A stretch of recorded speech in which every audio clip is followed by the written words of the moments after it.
सुनो बेटा, तुम कौन हो? तुम्हें पहले कभी इस मंदिर में नहीं देखा।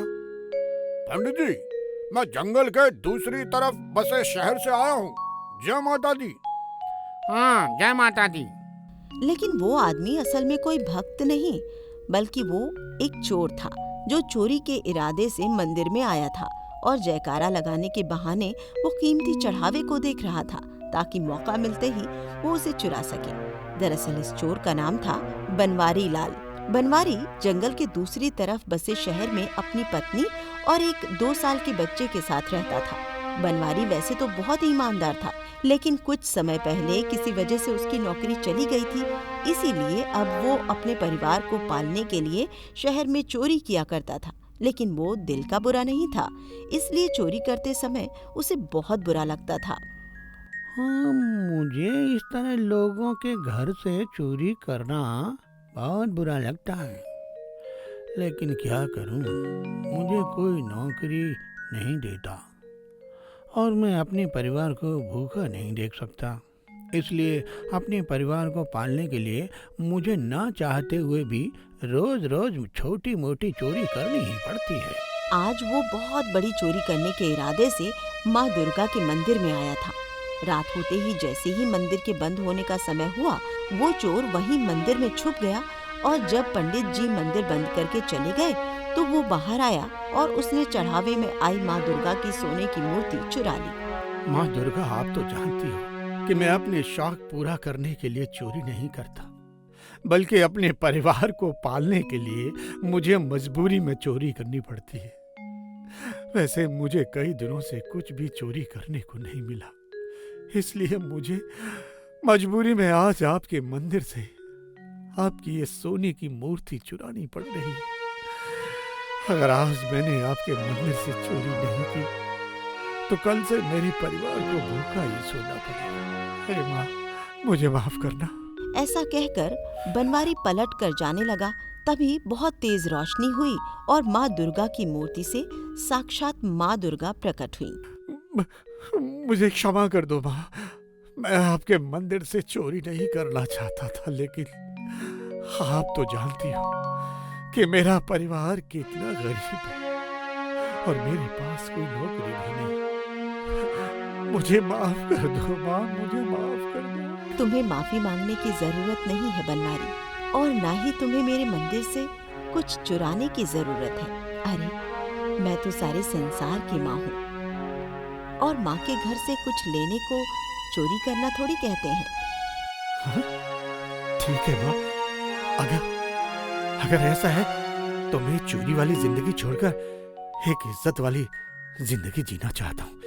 इसलिए आप मुझे एक नौकरी दिलवा दीजिए ताकि मैं अपने परिवार को अपनी मेहनत की कमाई से इज्जत की रोटी खिला सकूं। ठीक है बनवारी, मैं जल्द ही तुम्हारी ये इच्छा पूरी करूंगी। ऐसा कहकर माँ दुर्गा वापस अपनी मूर्ति के अंदर समा गई। घर आकर बनवारी ने सारी बात अपनी पत्नी को बताई।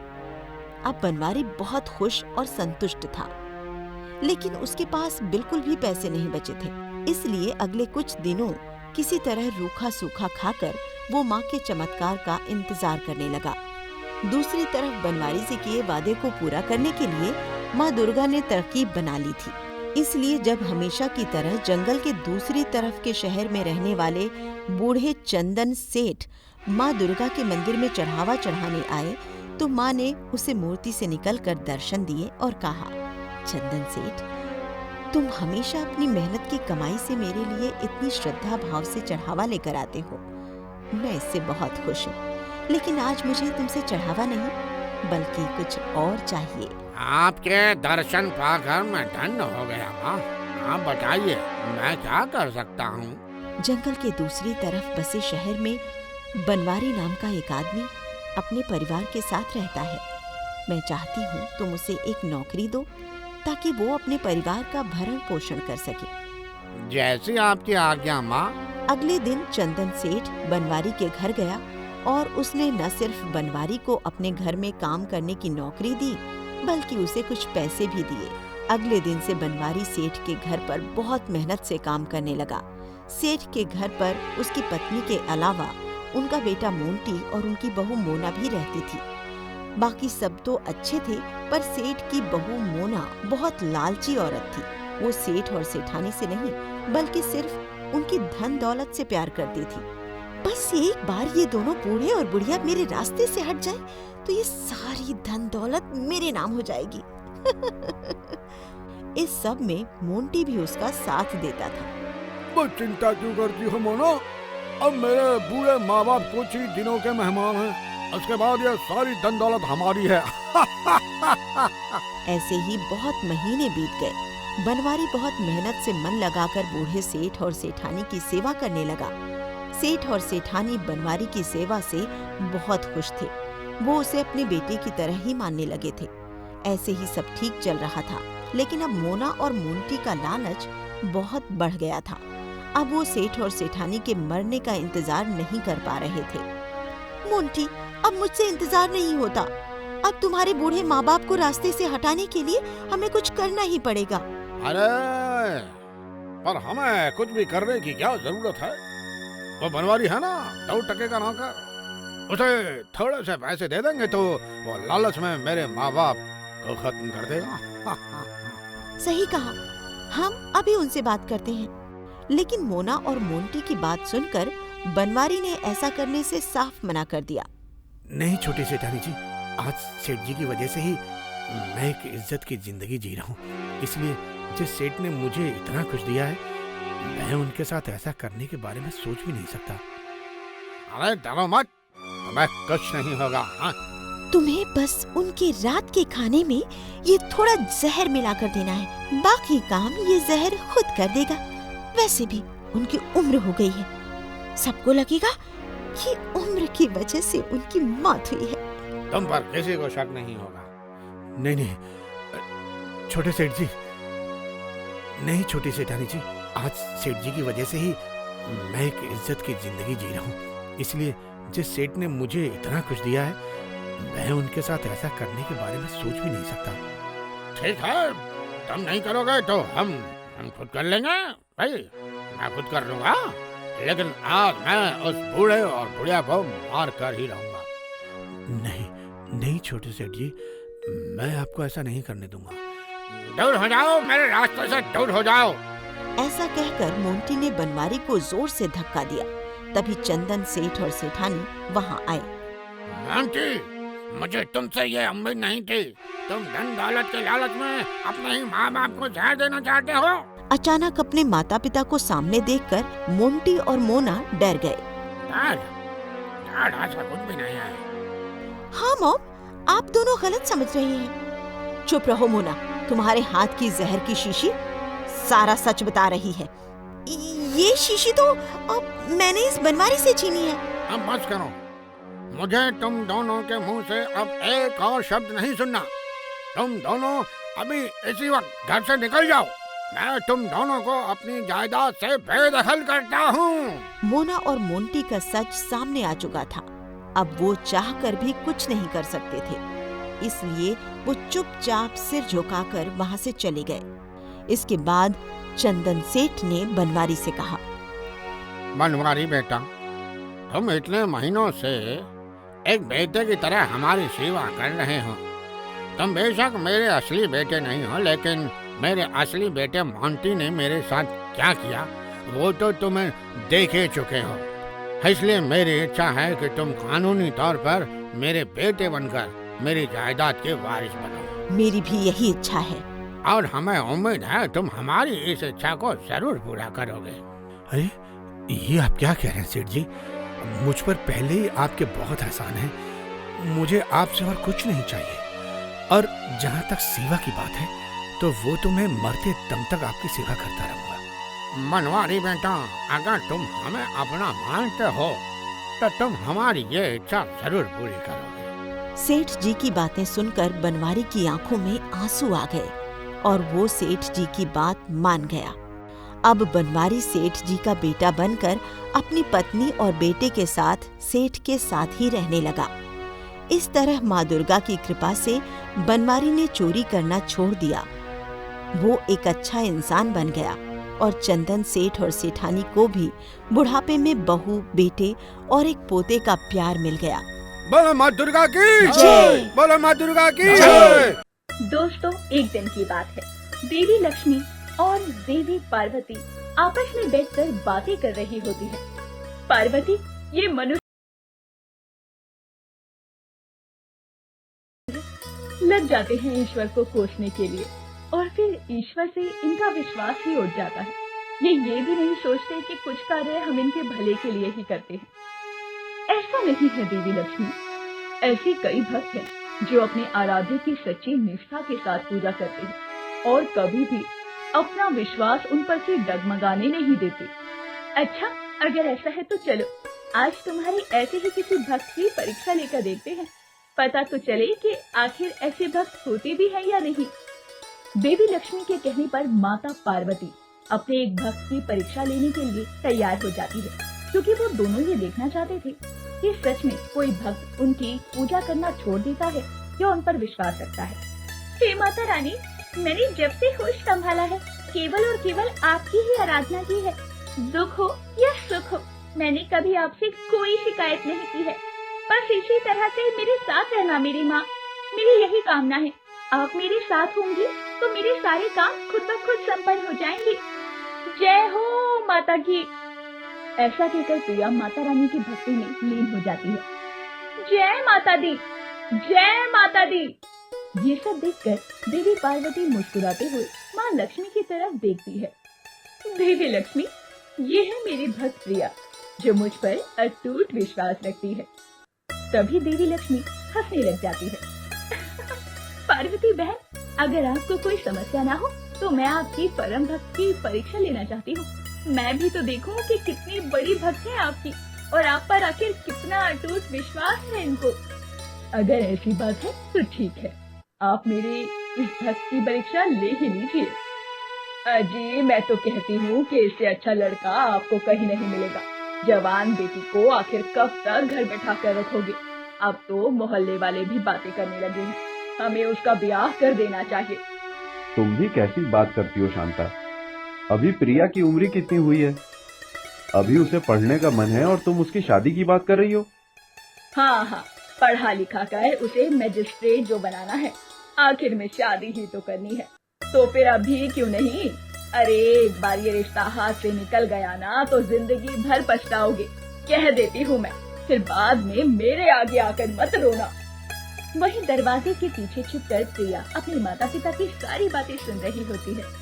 अरे प्रिया, वहाँ क्या कर रही हो? आओ इधर आओ। पापा, आप मेरे कारण माँ से झगड़ा मत करिए। आप लोग जहाँ कहेंगे मैं वहाँ शादी करने को तैयार हूँ। मुझे शादी करने से कोई आपत्ति नहीं है। आखिर आप लोग मेरे माँ बाप हैं, मेरा भला ही तो सोचेंगे ना। फिर मैं किस बात की चिंता करूँ?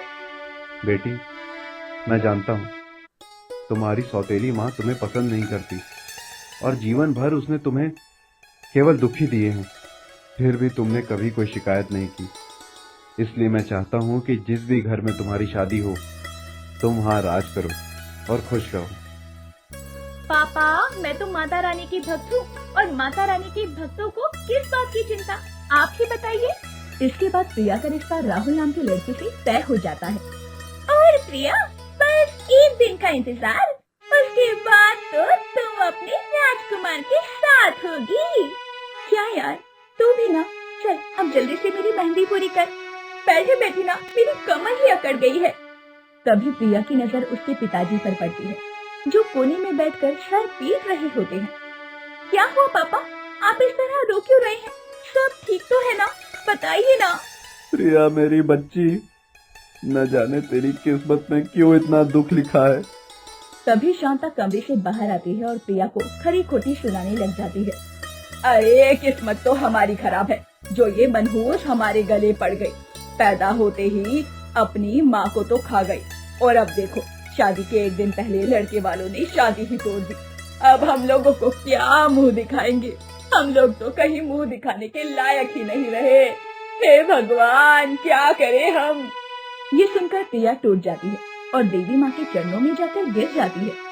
माँ, मुझे पता है कि आपने जरूर मेरे लिए इससे भी अच्छा वर सोच रखा होगा, तभी तो ये शादी टूट गई ना।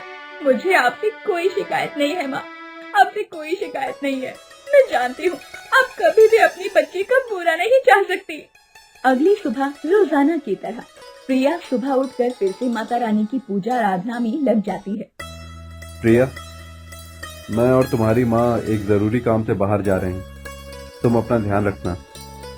और हाँ, सो मत जाना, मेरे आने से पहले घर का सारा काम निपट जाना चाहिए, समझी ना तुम भी ना कभी नहीं सुधरोगी।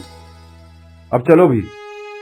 उन दोनों के जाने के बाद प्रिया घर का सारा काम जल्दी जल्दी निपटा लेती है, लेकिन अचानक ही बिस्तर पर पड़े पड़े उसकी आंख लग जाती है और काम करने की जल्दी में प्रिया अपने घर का दरवाजा ठीक से बंद करना ही भूल जाती है। मौके का फायदा उठाकर एक चोर प्रिया के कमरे में घुस आता है और घर का सारा सामान चुरा कर भाग जाता है। जैसे ही शांता आती है तो फिर वो चिल्ला पड़ती है, अरे हाय राम, ये क्या हो गया? अरे करमजली, तू क्या घोड़े बेचकर सो रही थी?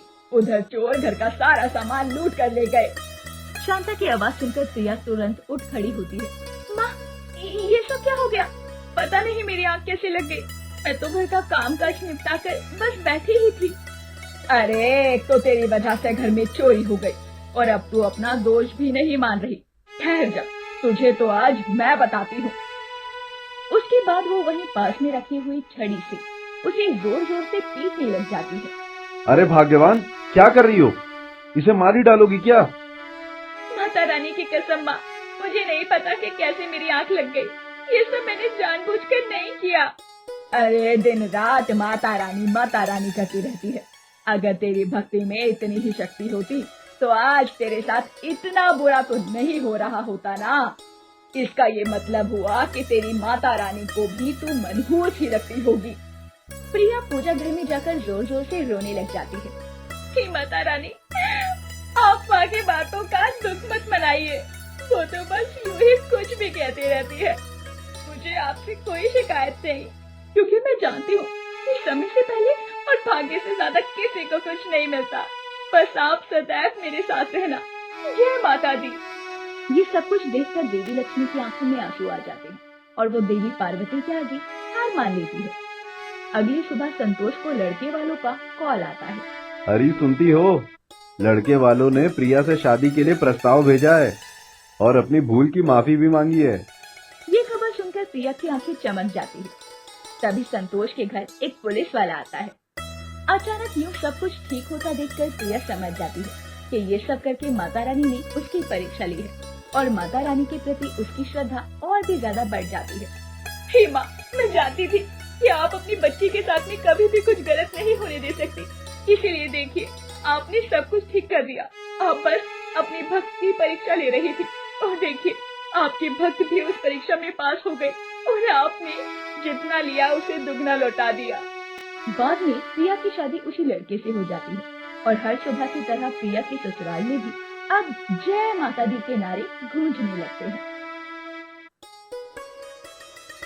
आखिर क्यों सुरेखा माँ नहीं बन पा रही थी और क्या सच में जानकी अपने बेटे की दूसरी शादी कर देगी सिर्फ इसलिए कि उसकी बहू कुछ सालों से उसे पोता या पोती का सुख नहीं दे पाई।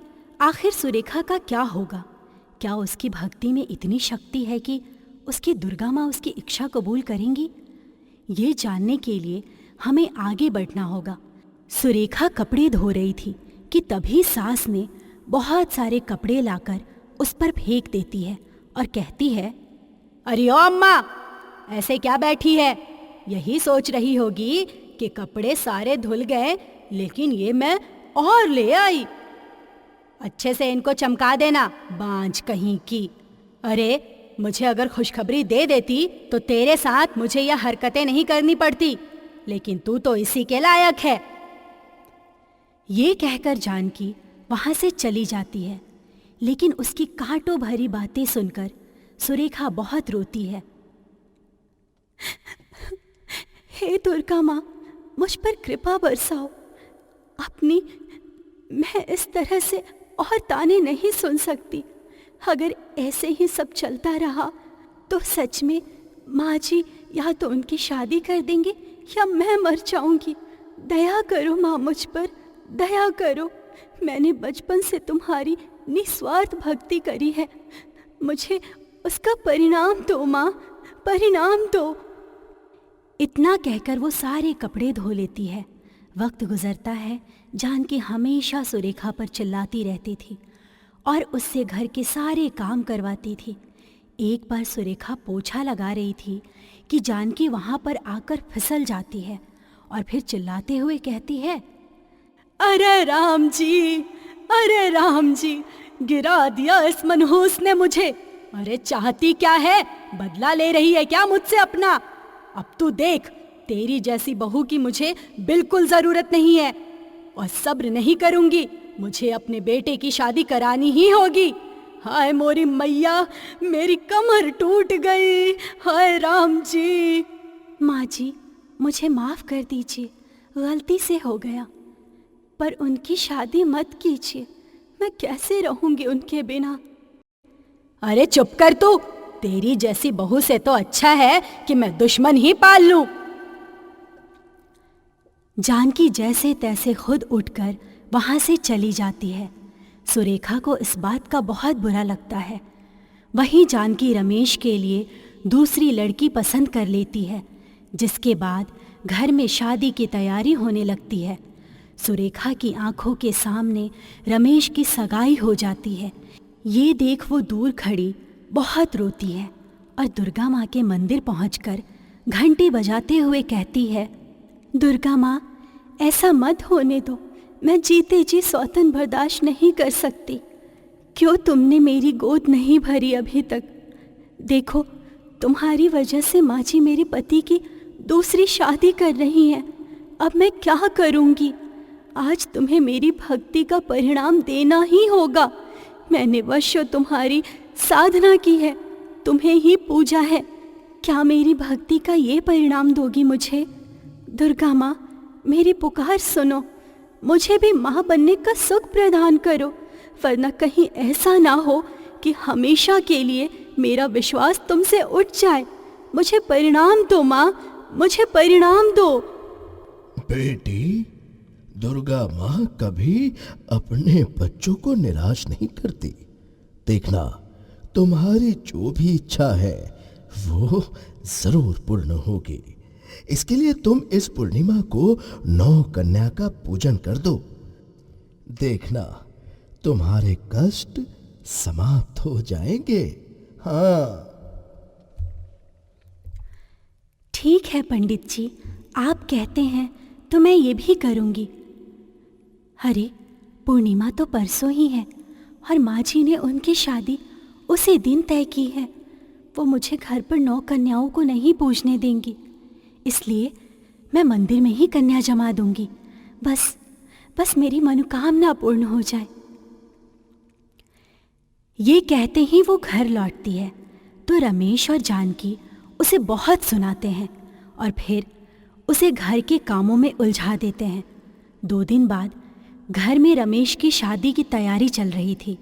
वहीं सुरेखा बहुत श्रद्धा भक्ति के साथ हलवा, चने, पूरी बनाकर मंदिर ले जाती है और देवी माँ की प्रतिमा के सामने आरती करती है। जय अम्बे गौरी मैया, जय श्यामा गौरी, तुमको निश दिन ध्यावत हरि ब्रह्मा शिव जी। ओम जय अम्बे गौरी, बोलो अम्बे मैया की जय। बोलो शेरा वाली दा, बोल साचे दरबार की जय। पुत्री, 9 कन्याओं को मैंने बिठा दिया है। तुम अब ये भोग माता रानी को लगाकर उन्हें परोस दो। जी पंडित जी। पंडित की बात सुनकर सुरेखा छोटी कन्याओं को खाना परोस देती है। छोटी छोटी देवी माँ, मैं दुर्गा माँ की छवि को तुम्हें ही याद कर रही हूँ। मुझे आशीर्वाद दो, मुझ पर अपनी कृपा बनाए, ताकि तुम्हारी जैसी छोटी कन्या मेरे पास भी आ जाए। इस तरह वो 9 कन्याओं को पूज देती है। कुछ देर बाद उसे चक्कर आ जाता है। तभी पास की वेद बुढ़िया उसका जांच करके बताती है, अरे मुबारक हो, ये तो गर्भवती है, वो भी दो। लगता है बिटिया की ख्वाहिश पूरी हो गई। ये कहकर जब पंडित सुरेखा के मुंह पर पानी छिड़क देता है तो होश में आते ही पंडित उसे गर्भवती बनने की बात बता देता है। ये सुनकर आंखों से आंसू छलक जाते हैं और माता रानी का शुक्रिया करके वो घर जल्दी से जल्दी शादी रुकवाने के लिए पहुंचती है कि उसे सब कुछ अजीब सा लगता है और हड़बड़ाकर कहती है, माँ जी, मैं ये शादी नहीं होने दूंगी। रमेश जी, मैं आपकी पत्नी हूँ, आप मेरे सिवा किसी से शादी नहीं कर सकते और मैं आपको खुशखबरी देना चाहती हूँ। पता है तू हमें क्या खुशखबरी देगी? यही ना कि रमेश की जिस लड़की से शादी होने वाली थी वो अपने बॉयफ्रेंड के साथ भाग गई है। मेरा बेटा शादी नहीं कर पाया। खुश हो गई अब तू? क्या वो चली गई? इसका मतलब रमेश जी अभी मेरे पति हैं। माँ जी, रमेश जी, मैं आपको एक खुशखबरी देना चाहती हूँ। मैं माँ बनने वाली हूँ, वो भी 2 बच्चों की। ये तुम क्या कह रही हो? फालतू की बातें मत करो। ये झूठ ही है। इसको तो धक्के मारकर घर से बाहर निकाल देंगे। ये कहते ही वो जब धक्का मारती है तो उसके गिरने से पहले दुर्गा माँ प्रकट हो जाती हैं, सुरेखा को बचा लेती हैं और क्रोध से कहती हैं, दुष्ट पापी, जी तो चाहता है तेरा संहार कर दूं, पर अपनी बेटी का सुहाग नहीं उजाड़ सकती। वो बेचारी तुझे कह रही है कि वो माँ बनने वाली है, फिर भी तूने उसे धक्का दिया। दुर्गा माँ, आप मुझे क्षमा कर दीजिए माँ, क्षमा कर दीजिए। अनजाने में भूल हो गई। मैं नहीं जानता था। सच में आपका हाथ सुरेखा के सिर पर है। आपके आशीर्वाद से मैं पिता बनने का सौभाग्य प्राप्त करूंगा माँ, मुझे माफ कर दीजिए। अगर आज के बाद तुमने मेरी पुत्री के साथ ऐसा किया तो क्षमा नहीं, दंड मिलेगा। पुत्री, तुम चिंता मत करो, मैं सदैव तुम्हारे साथ हूँ। जय हो दुर्गा माँ, आपके दर्शन पाकर मैं धन्य हो गई। ये कहते ही दुर्गा माँ अंतधर्या हो जाती हैं। तत्पश्चात दोनों माँ बेटे सुरेखा से माफ़ी मांग उसका बहुत ख्याल रखते हैं। 9 महीने बाद उसे प्यारी सी पुत्री और पुत्र होता है, जिसके बाद सब बहुत खुशी खुशी रहने लगते हैं।